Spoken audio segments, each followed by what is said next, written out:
What's up, everyone, and welcome back to another edition of our MintCast podcast here at MintPress News. I am your host, Manar Adli. I'm the founder and director of MintPress News. Now, as important as the war of missiles and guns are for Israel, is the propaganda war for Western hearts and minds. And to that end, the Israeli government has increased its budget for Hasbara, foreign public relations, by more than 2,000%. The foreign ministry alone is slated to spend over $150 million this year on propaganda and public relations. So where does all of this money go? Platforms such as Google, that's where they go. Google is making gigantic profits airing Israeli propaganda to Europeans in searches and on YouTube. Now, Google is a willing participant in the slaughter and famine, and as a close partner of Israel, having spent tens of billions propping up the faltering Israeli economy. Joining me today to discuss the PR war is our resident propaganda expert and senior staff writer here at MintPress News, Alan MacLeod.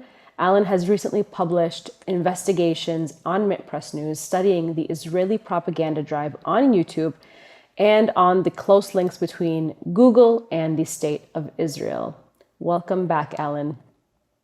It's great to be back with you, Minar. Well, I'm always excited to speak with you, Alan, because our work together has always helped expose the way in which propaganda is formulated and spread out across these big tech platforms and broadcasted to the world. Your recent investigation found that the Israeli Foreign Ministry has spent millions targeting Europeans with slick ad campaigns on Google platforms. Let's actually watch one of these videos now, and I want to get your reaction. Israel launched Operation Rising Lion, a targeted military operation to roll back the Iranian threat to Israel's very survival. For decades, the tyrants of Tehran have brazenly, openly called for Israel's destruction. They've backed up their genocidal rhetoric with a program to develop nuclear weapons. In recent years, Iran has produced enough highly enriched uranium for 9 atom bombs. 9. We struck at the heart of Iran's nuclear enrichment program. We struck at the heart of Iran's nuclear weaponization program. We targeted Iran's main enrichment facility in Natanz. We targeted Iran's leading nuclear scientists working on the Iranian bomb. We also struck at the heart of Iran's ballistic missile program. I want to assure the civilized world, we will not let the world's most dangerous regime get the world's most dangerous weapons. The increasing range of Iran's ballistic missiles would bring that nuclear nightmare to the cities of Europe and eventually to America. Remember, Iran calls Israel the small Satan. It calls America the great Satan. Never again is now.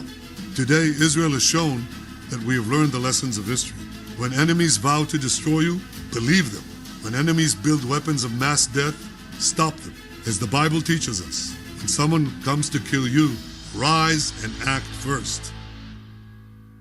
Wow, there's a lot to unpack in this one. I mean, we are going from talking about Iran. Of course, that's Netanyahu's voice there that we heard, but we're going from Iran is on its way to building 9 atomic bombs to we have to stop Iran from building a bomb. And I just love that he ends with citing the Bible. So let's get your reaction to this, Alan.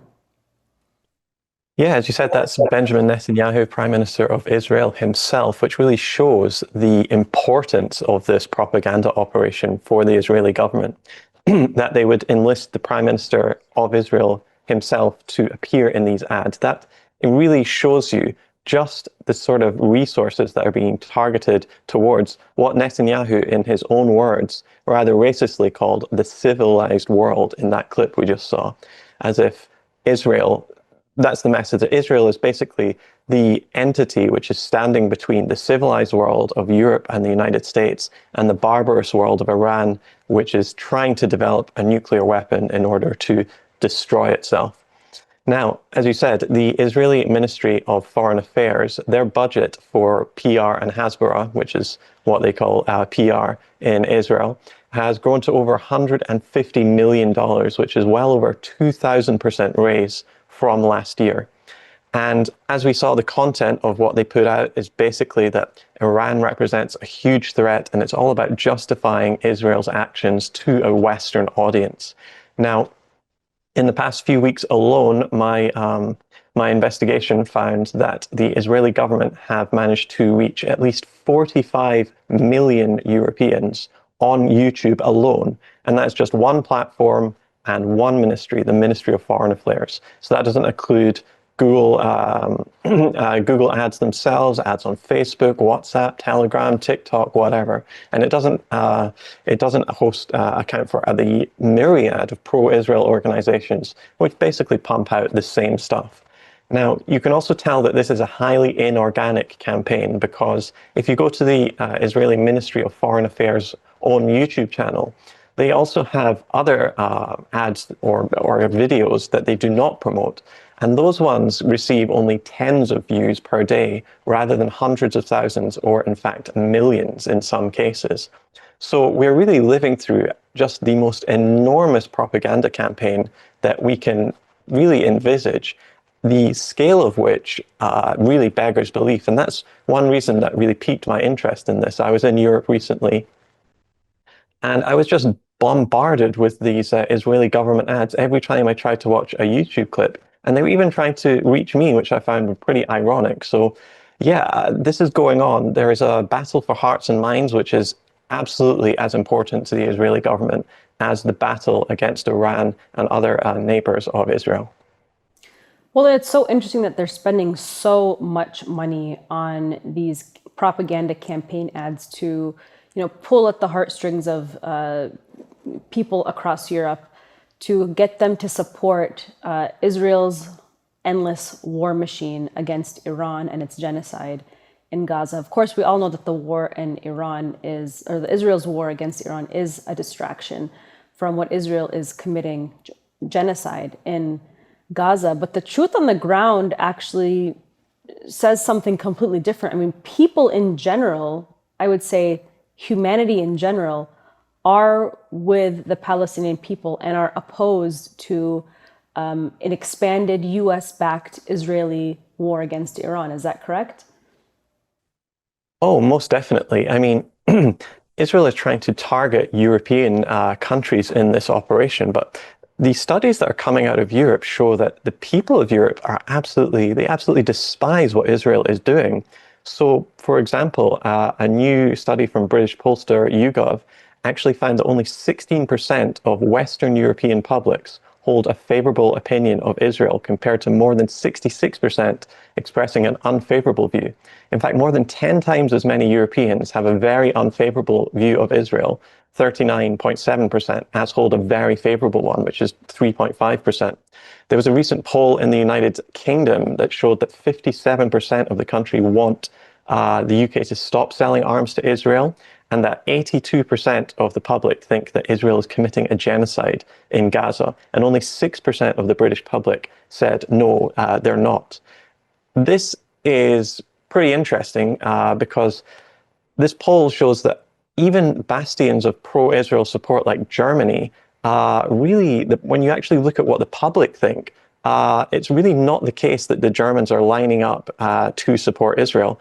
Again, what we see there is that only 4% of respondents in Germany have a highly positive opinion of Israel, compared to 2/3 of the population who hold unfavorable views. So what's really going on right now is that Israel is really bombarding us with this propaganda, but they're doing that precisely because the public is turning against them. This is really an existential problem for Israel, because it drives its legitimacy and its support ultimately, and its safety and security from Western Europe and from the United States, which continually provide economic benefits for Israel, help it economically, politically, and militarily. Because without support of Western Europe and the United States, this genocide simply couldn't go on for even a couple of weeks longer. Well, and I want to unpack because we have another video that we're going to watch, and we're going to also get your reaction and my reaction from this video. But before we get into that, I want to unpack the other aspect of this video, which is all of these accusations about nuclear weapons made against Iran by Bibi Netanyahu himself, who has been making these accusations against Iran since the 1980s. But in fact, Iran has released a fatwa, which is an Islamic ruling that it is forbidden to create any sort of nuclear weapons, that it's not good for Iran. And so talk to us more about this propaganda and this kind of witch hunt against Iran and this red herring of nuclear weapons. Well, you said it there. The government of Iran has been stridently against nuclear weapons ever since the Islamic Revolution. And yet, in the past few weeks and months, we've seen the public start to turn on that position and try to put pressure on the government to develop a nuclear weapon. Even some of the more secular, liberal, more pro-Western elements within Iran are now starting to heavily criticize the Ayatollah's decision not to pursue nuclear weapons. And the whole thing is bizarre and ridiculous on its face because, of course, there is one country in the Middle East, or more accurately, as we should call it, West Asia, that does have nuclear weapons, and that is Israel. It has, on the lowest count, around 80 nuclear weapons, and some people, credible sources, suggest that it might be up to 200 or even slightly more than 200 nuclear weapons that they possess. So we've got a situation where the only nuclear-armed country in West Asia is trying to scaremonger the world about a country which does not possess nuclear weapons, that they might one day in the future have nuclear weapons and then use them against a nuclear-armed state. The whole thing is absurd on its face, and every time Benjamin Netanyahu goes to the United Nations with a big caricature, like cartoon picture of a bomb and says Iran is weeks or months away from developing nuclear weapons. We've heard it all before. We heard it in the 2010s, the 2000s, the 1990s. You can go back to the 1980s and see Israeli officials warning that the Iranians are so close to developing a nuclear weapon and we have to step in. The fact of the matter is that this is a justification for what they've been wanting to do for decades, which is strike at Iran, because Iran poses a threat to Israel. It's not an aggressive or a military threat, but it's the threat of a country that's not following orders. There aren't that many countries in Western Asia that are actually actively trying to oppose Israel. Frankly, you can count them on the hands of your fingers on one hand. Unfortunately, that's the case. Too many of these governments are actually tacitly, or sometimes not even so tacitly, supporting what Israel is doing. And so that's really the whole bizarre propaganda, bizarre world we live in, where, as I said, a nuclear-armed country that is threatening and bombing 6 countries simultaneously is trying to scaremonger the world into believing that Iran, a country without nuclear weapons, is somehow a threat to the world, when it's actually exactly the opposite going on. Absolutely. And we know that this is all a red herring to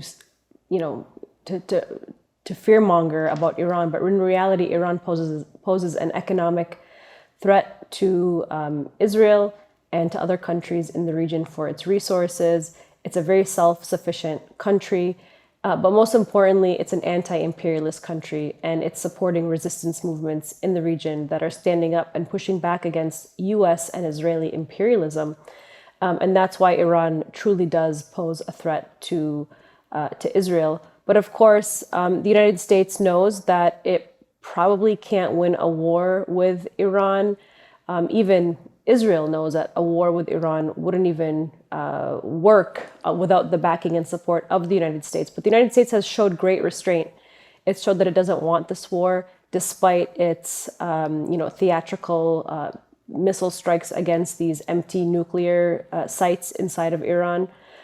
But we have to wait and see, because, Netanyahu just in the last month has met with the Trump administration to what we believe is pushing to convince the Trump administration to push for more war with Iran. But clearly they're not giving up. So we watched a ceasefire, so-called ceasefire, but Israel is clearly paying a lot of money for this Hasbara YouTube propaganda. And I just want to remind everybody too, like MintPress has been targeted by Google through Google Owl, and we've been suppressed, we've been delisted and demoted, blacklisted within search results while Google is now actively taking this money from the state of Israel, from an apartheid state that is engaging in genocide, and pushing that Hasbara propaganda to push for war with Iran, which shows what is acceptable coverage on these big tech platforms, anti-war journalism that holds the elite accountable, the military class accountable,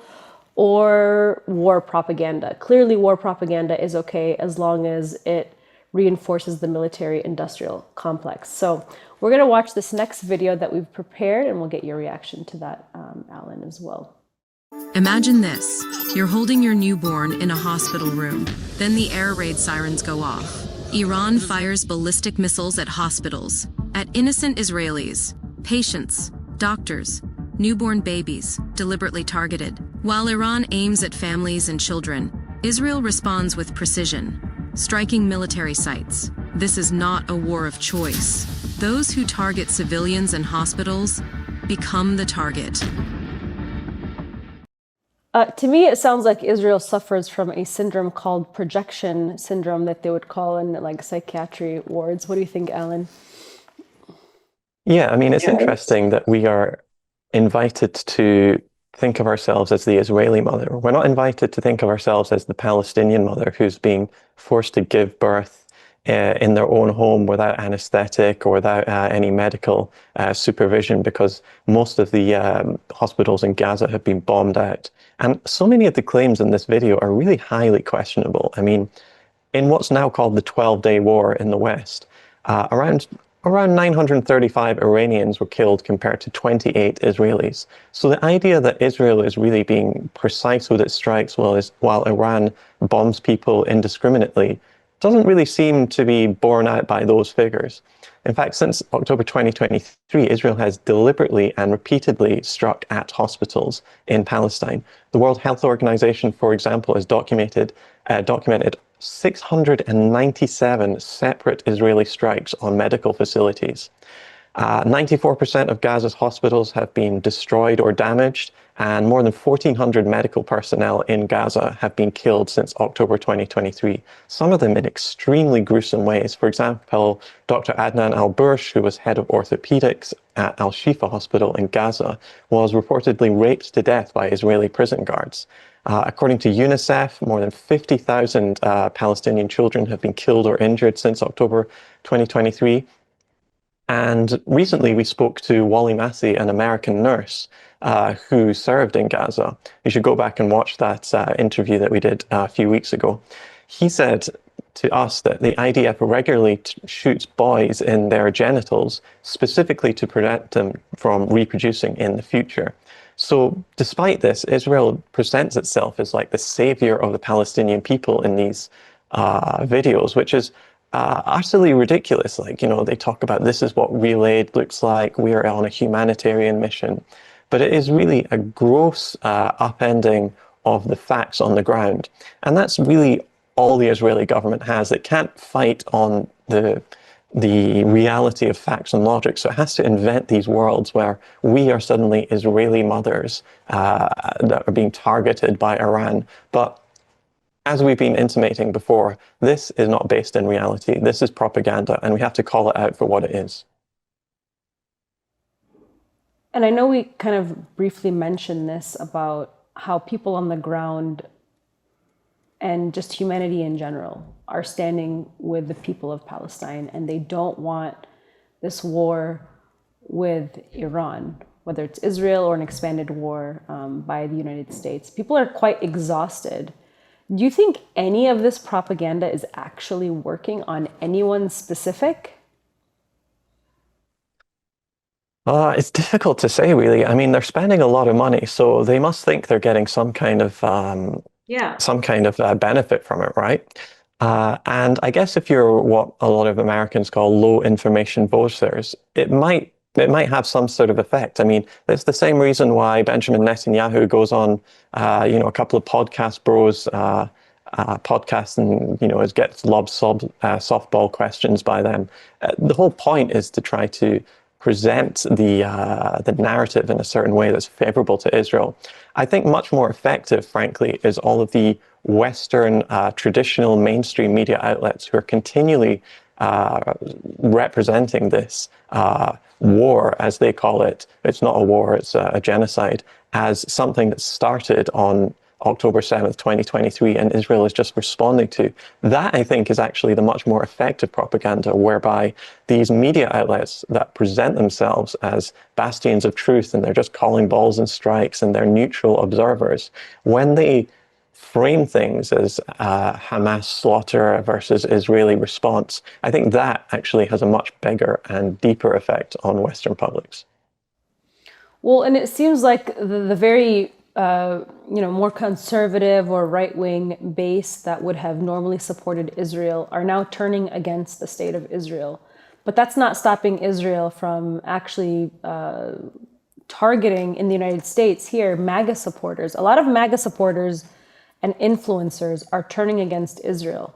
I mean, that's just a fact right now. It's pretty wild to see this whole thing go down, and the tension between these MAGA influencers like Tucker Carlson, Marjorie Taylor Greene, Candace Owens, people that have come out in support of Trump, and now Trump's strongest base is turning against Trump, and they're turning against the state of Israel because they're realizing and recognizing that U.S. support for Israel is harming America, and it's targeting, in fact, this indigenous Christian population inside of Palestine, inside of Lebanon, inside of Syria. They're being attacked and targeted by Israel or U.S.-backed forces in those countries. Yeah, I mean, Oh, sorry. No, go ahead. I was just going to say, but now Israel is actually kind of pushing back by funding trips for young MAGA supporters to get them to support Israel and use their platforms to promote Israeli propaganda. Can you tell us more about that? Yeah, that's right. I mean, for decades, the real bastion of support for Israel in the United States has not actually been the Jewish community. In fact, if you look at polls of American Jews, the plurality of young Jews under 40 consider Israel itself to be a racist apartheid state. And when you look at who actually voted for the Muslim leftist pro-Palestine candidate for the Democratic nomination for mayor of New York, Zoran Mandami, you look at, it seems that a majority of Jews in New York actually voted for him rather than Cuomo or someone else, which goes completely against what you'd think if you were just relying on the New York Times or CNN or whomever. The real bastion of support for Israel in the United States has always been conservative Christians. And that's because in their ideology, they want to see the end times being brought about, and that necessitates the rebirth of the state of Israel. It's actually a very anti-Semitic position because in their crazy view of what's going to happen, they actually believe the righteous will ascend to heaven, and that's them, the Christians, and everyone else, including Jewish people, will be sent to hell. So they're actually wishing for Armageddon and the apocalypse, specifically because they want to be God's chosen people and for the rest of them to be cast into the fiery pits of hell. As you were saying, though, MAGA is really split right now. And that is why the state of Israel is really trying very hard to shore up those sorts of lines of support. They've recently announced that 16 MAGA influencers, all young and all with hundreds of thousands of followers on various social media platforms, are going to be brought to Israel for a multi-day trip in the coming weeks, whereby they will be taught about Israel's history and its present, and it will be specifically taught how to counter pro-Palestine narratives online. And the Israeli Ministry of Foreign Affairs has actually set aside money so that at least 500 different influencer trips to Israel will be paid for by the end of the year. And that's not even clear if that's just single influencers or it's actually groups of influencers going over. So we could be seeing thousands of right-wing people in the United States taking trips to Israel and then suddenly parroting Tel Aviv's propaganda lines. So anyone who watches right-wing media, just watch out for that in the coming months, because it's coming. For sure. And I want to talk more about what's happening inside of Google. I'm not sure how many people would even be surprised right now by the fact that Google is allowing this content, this kind of propaganda paid for by the state of Israel, to be broadcasted on Google and spread to the masses, but few would know just how closely Google materially actually aids Israel in its destruction of Palestine. So this brings me to your next investigation, which is on our website, called Wiz Acquisition Puts Israeli Intelligence in Charge of Your Google Data. How is Google aiding Israel? Well, I mean, for a start, it's taking huge amounts of money to accept tens of millions of ads directed at European publics, promoting the state of Israel, promoting narratives that explicitly break Google's terms of services. I put this to them in questions, and multiple people at Google said that they would get back to me, and they never did, of course. Google's terms of services specifically say that you cannot justify violence in these ads. But as we've seen, so many of these ads say things like Israel is doing what needs to be done, it's protecting European publics. It's completely ridiculous. And the amount of people that are getting targeted here, I mean, the countries that are specifically being targeted are the United Kingdom, France, Germany, Italy, and Greece. And I think Greece is a really interesting test case here, because there are multiple ads on the Israel Ministry of Foreign Affairs YouTube channel that have been up just for a few days that are in Greek only and have got more than 2 million views apiece. Now, the entire world population of people who speak Greek is only about 13 million people. So we're talking about something like close to 20% of all Greek-speaking people have been hit with these ads on YouTube alone. And we're not even talking about other ads on Google, on WhatsApp, Telegram, Instagram, etc. So this is an enormous funneling of resources towards certain publics. And maybe it's not working, because we recently saw a huge protest by the Greek people blocking Israeli ships from docking and disembarking, and having all these Israeli tourists slash refugees come aboard, come into Greece to, potentially cause trouble in Greek eyes. So yeah, it's very interesting what's going on there. But Google itself has been really at the forefront of helping Israel for such a long time. Quite recently, as you said in your question, it bought Wiz, which is a cybersecurity firm, for $32 billion, which raised a lot of eyebrows, because that valuation for a company that almost nobody has heard of seemed outlandish. It's actually 65 times the yearly revenue, not profit, but revenue of this company. And just the amount of tax that this all-cash purchase of Wiz brought to the Israeli government was in the billions. And in fact, it was calculated by Israeli media that this boosted the Israeli economy, its GDP, by 0.6%. So a lot of people who were, watching this were wondering, not so quietly, even quite loudly, they were thinking, is Google actually just trying to shore up the Israeli wartime economy, which is really on its knees?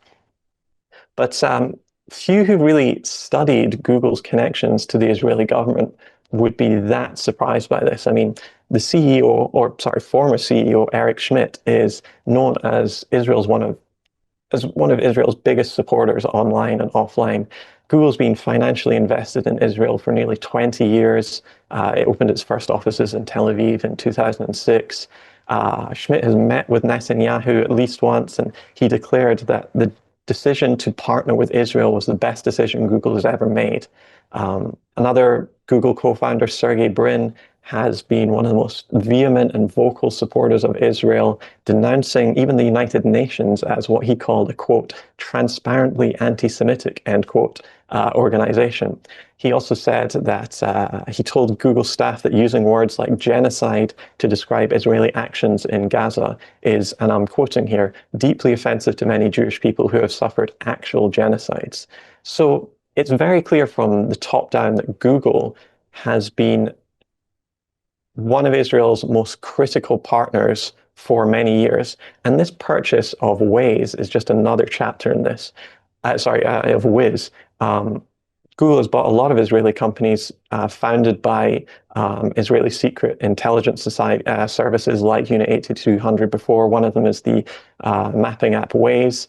This cybersecurity company, Wiz, is a little different, because this really gets to the heart of our user data. I mean, we trust Google with so much data, and now so much of it is going to be in the hands of a cybersecurity firm, which was founded by and is still staffed by Unit 8200 members, which is Israel's biggest and most controversial spying group. That really raises a lot of questions about whether we can trust Google with our personal data or whether we should be moving off their platforms altogether.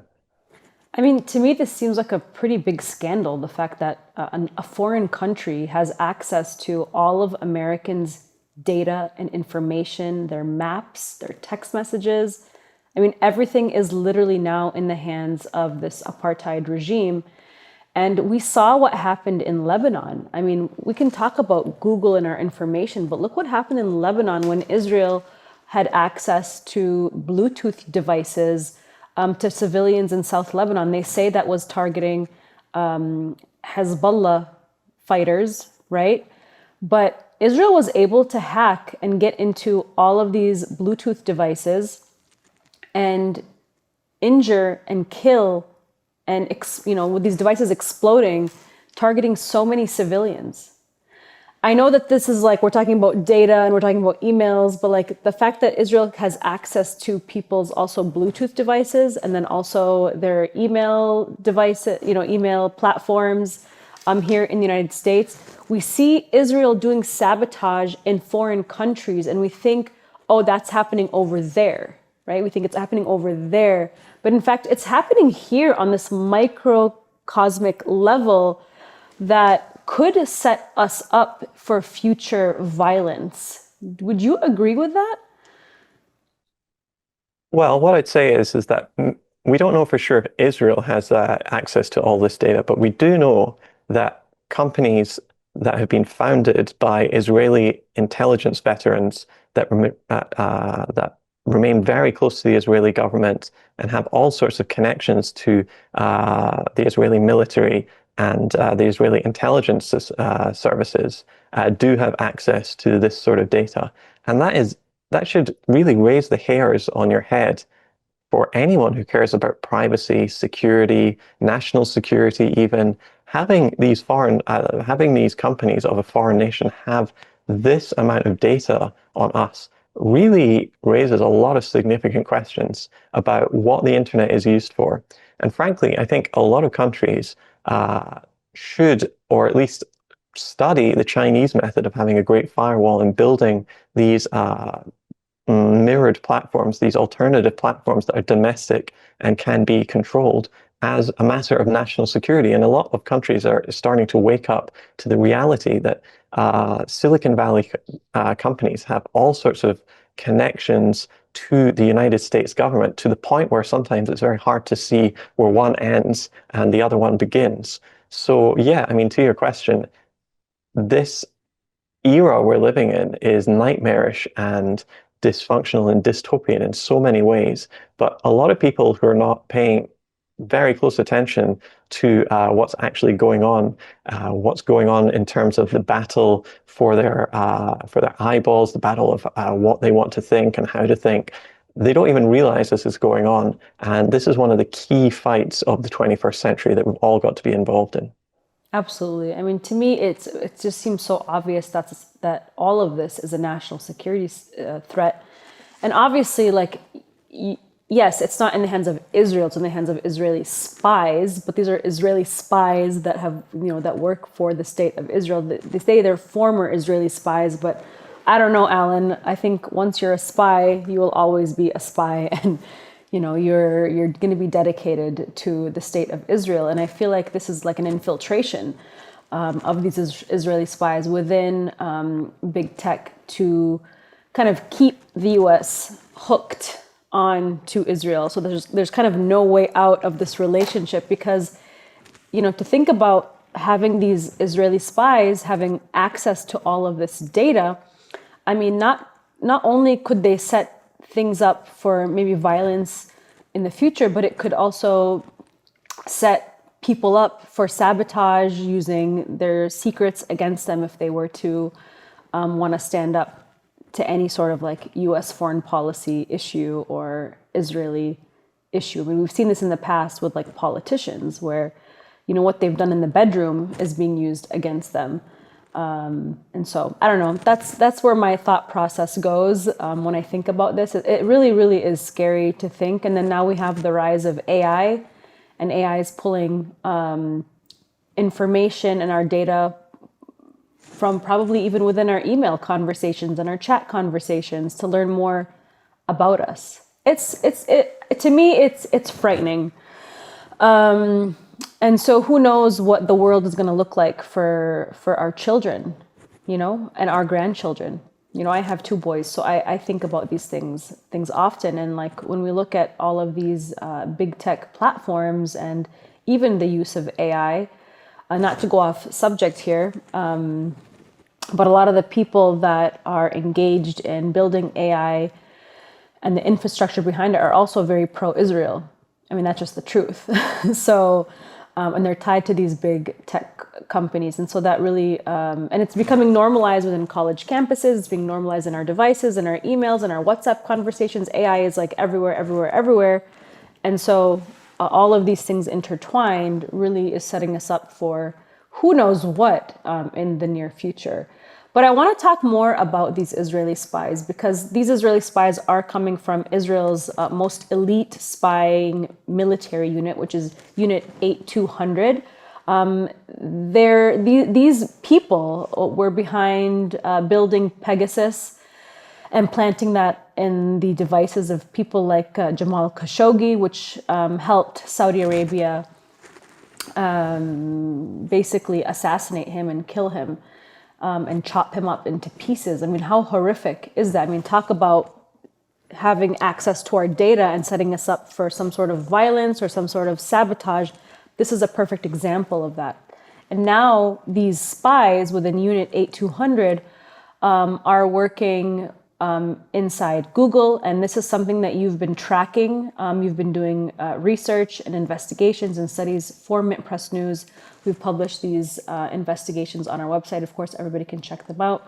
But please do elaborate on Unit 8200 within big tech. Yeah, sure. So that's why it's so worrying to see so many of these Unit 8200 alumni getting jobs in prestigious places in big tech like Google, like TikTok, like Facebook, etc. Unit 8200 is really the centerpiece of the Israeli surveillance state. It, for Palestinians, is really just a ubiquitous force in their lives.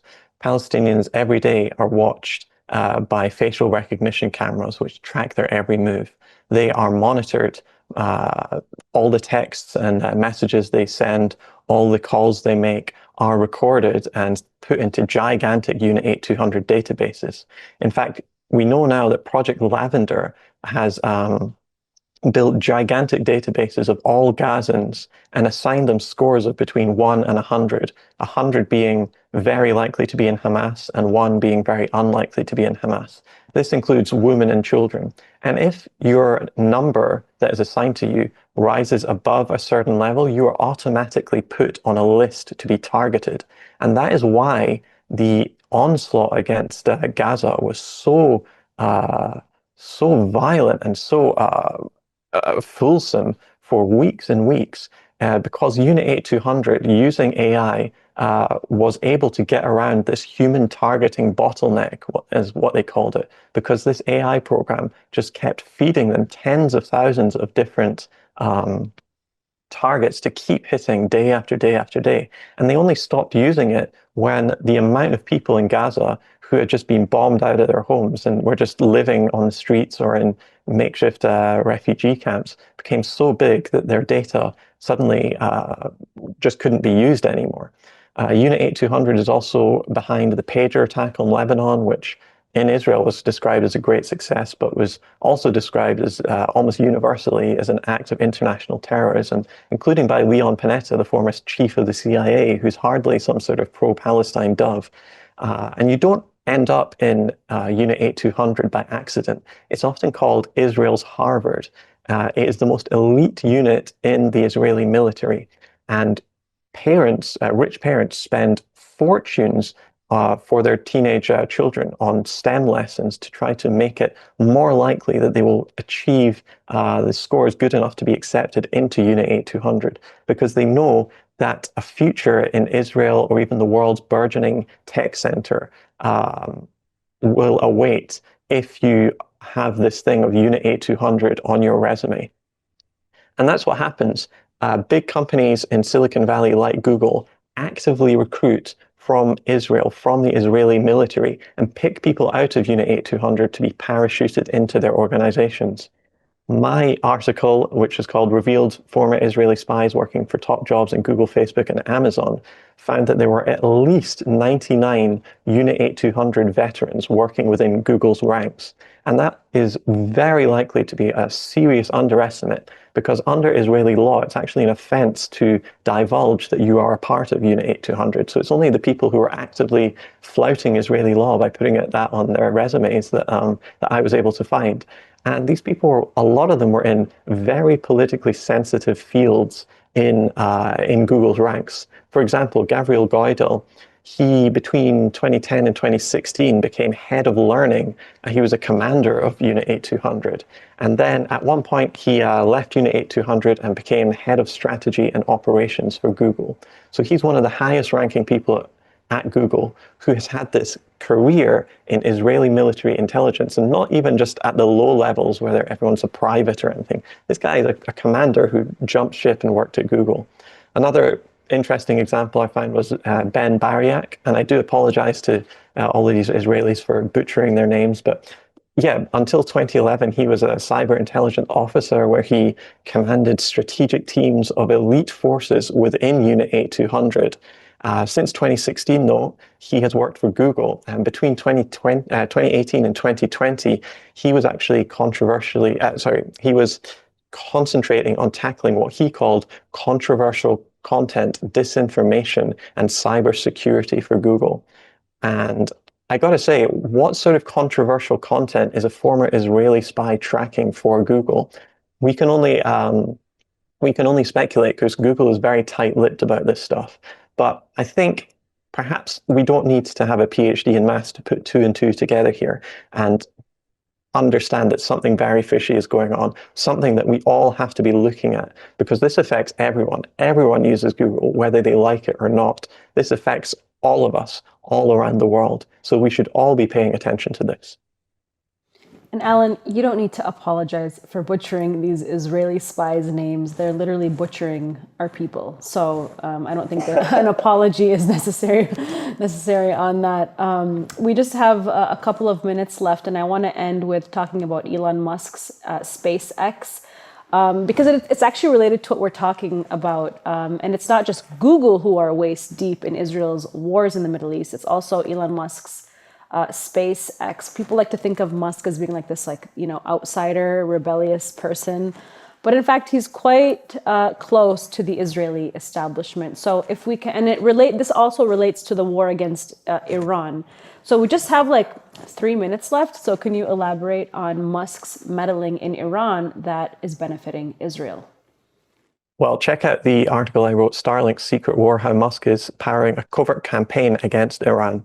Musk obviously presents himself as this outsider, but his career and his companies are really birthed by the CIA. SpaceX itself, which controls Starlink, wouldn't have gotten off the ground without huge help from Mike Griffin, who is the head of InQtel, the CIA's venture capitalist wing.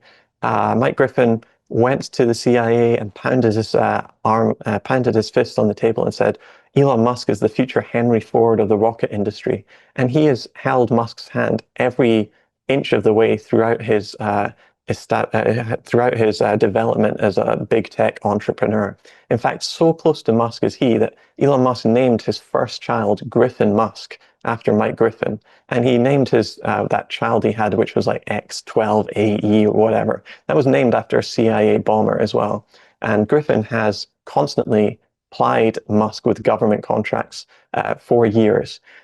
In terms of Iran, during what's called the 12-day war, Iran tried to shut down the internet and close it off for national security reasons. And Musk announced that he had actually managed in the past couple of years to smuggle or help smuggle 20,000 Starlink satellite internet dishes into Iran, which was helping Iranian activists and Iranian agents helping Western nations communicate and coordinate for any sort of regime change attempt on Iran. This is not the first time Musk has actually been used in this method. He's also very much helped the US war effort in Ukraine as well. They say Ukrainian forces can't even fire many of their high-tech weapons without Starlink. So Musk is absolutely at the heart of the military-industrial complex, whether he likes to present himself that way or not. And we'll do another segment on Elon Musk and SpaceX. We'll elaborate more, but clearly, on the outside, when we were being told like, oh, SpaceX is helping activists on the ground, inside of Iran, it sounds like really nice, like cool. We're helping people stand up to their government, to their authoritarian government. But in reality, the United States has been engaging in sabotage inside of Iran, and I don't think Iranians need this white savior to send them satellites so that they can overthrow their government. That is what the US and Israel want. That's part of their agenda. It's been their agenda for quite some time. And it's not some thing that we can look at from a positive perspective and say, wow, look what Elon Musk is doing. I just don't see that as anything sort of positive. It just benefits the capitalists. It benefits the regime change architects that want to see Iran fall. Anyways, Alan, thank you so much for joining us today. We're going to continue this conversation next time. We'll expand more on Elon Musk and perhaps talk more about this whole Jeffrey Epstein scandal. I was hoping to do a podcast about that, but we will do it in a couple of weeks when I'm back from my trip. So thank you so much, Alan. And everybody can check those investigations out on our website.